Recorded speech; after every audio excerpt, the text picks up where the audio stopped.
अस्सलाम वालेकुम फ्रेंड्स, मैं हूं परी और आप देख रहे हैं मेरे चैनल सेलिब्रिटी वाइन्स। आज की ताज़ा तरीन खबरों में आमिर लियाकत का इंतकाल हो गया है। आज 9 जून है और आज आमिर लियाकत का इंतकाल हो गया है।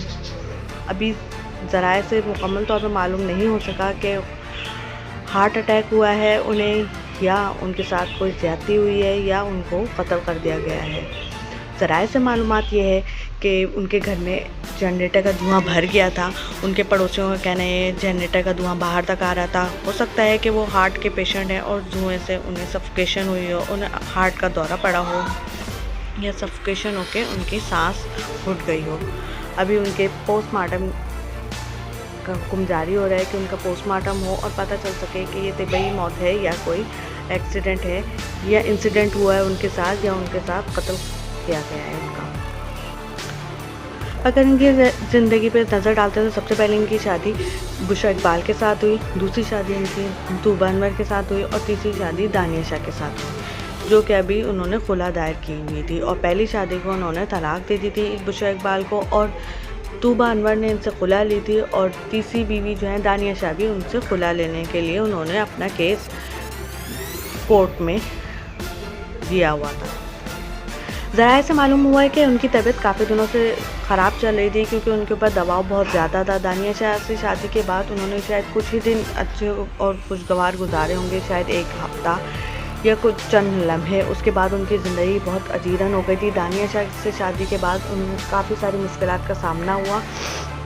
उनकी तबीयत भी ख़राब हुई। इस दौरान उन्होंने उनके ऊपर केस दानिया शाह ने उनके ऊपर केस कर दिया और उनसे अपने करोड़ रुपए मांगे जो अब उनके पास नहीं थे। उनके हालात अच्छे नहीं थे, उनकी तबीयत भी अच्छी नहीं चल रही थी।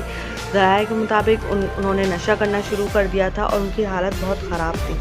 वो मानते नहीं थे कि वो नशा करते हैं, पर असल में काफ़ी सारी वीडियोस सामने आई कि वो नशा करते थे और बहुत शदीद नशा करते थे। आज वो बिल्कुल तन्हा थे, ना उनके पास पहली बीवी थी, ना दूसरी बीवी थी और ना तीसरी बीवी थी। वो बिल्कुल तन्हा थे, अकेले थे, ना उनके पास कोई पार्टी का मेंबर था। दो पार्टीज़ में वो शामिल रहे, एमकेएम में भी शामिल रहे और पीटीआई में भी शामिल रहे, पर किसी के ना होके रह सके। तीसरी शादी के बाद भी उन्होंने कहा था कि वो और शादियां भी करेंगे क्योंकि वो इस्लामी, उससे हर बात को वो इस्लामी पैराहे में ले जाते थे और उनका कोई मुकाबला नहीं कर सकता बातों में। बच्चे भी उनसे बदगुमान हो चुके थे क्योंकि माँ के साथ अगर ऐसा सलूक हो तो बच्चे कभी भी बर्दाश्त नहीं करते। और बच्चे उनके माशाल्लाह सब उम्र वाले थे, उनको अंदाज़ा था कि कौन सही है कौन गलत है। इसी बात पे इनकी पहली बेगम ने एक ट्वीट भी किया था कि वो गलती सबसे बड़ी गलती है जिस गलती का एहसास ना हो, क्योंकि काफ़ी दफ़ा आमिर लियाकत ने अपनी पहली बेगम के बारे में काफ़ी सारी गलत बातें कही कि अभी उनकी तलाक हुई नहीं है। हालांकि तलाक उन्होंने खुद दी और फिर कभी कहते थे वो तलाक नहीं दी। पता नहीं कौन से नशे के वो दूध थे कि उन्हें अंदाज़ा ही नहीं था कि वो क्या कह रहे हैं, क्या कर रहे हैं। आखिर तक वो दानिया शाह में इंटरेस्टेड थे, दानिया शाह की बातें करते रहते थे कि ये ऐसी, ये सैयद फैमिली से हैं, ये ऐसी हैं, ये ऐसी हैं, ये इतनी अच्छी हैं। और कुछ ही दिनों में फिर उनके साथ जब उनकी शादी ख़त्म होने लगी तो उन्होंने सच्चाई बयान करी कि उनकी शादी बिल्कुल सही नहीं थी, उन्होंने बहुत गलत फैसला किया, गलत जगह शादी कर ली। पता नहीं क्यों उनके साथ ही ऐसा क्यों हुआ। हालांकि उन्हें चाहिए था कि वो अपनी पहली बेगम के साथ खुश व खुर्रम रहते हैं। वो बहुत अच्छी और बहुत अच्छी खातून थी, बहुत अच्छी होस्ट भी हैं और आज वो कामयाब है। अगर वो गलत होती तो वो कभी कामयाब नहीं होती, बल्कि उल्टा उनके साथ कुछ गलत होता। हालांकि उनसे अलग होने के बाद आमिर लियाकत तो बिल्कुल ख़त्म हो गए।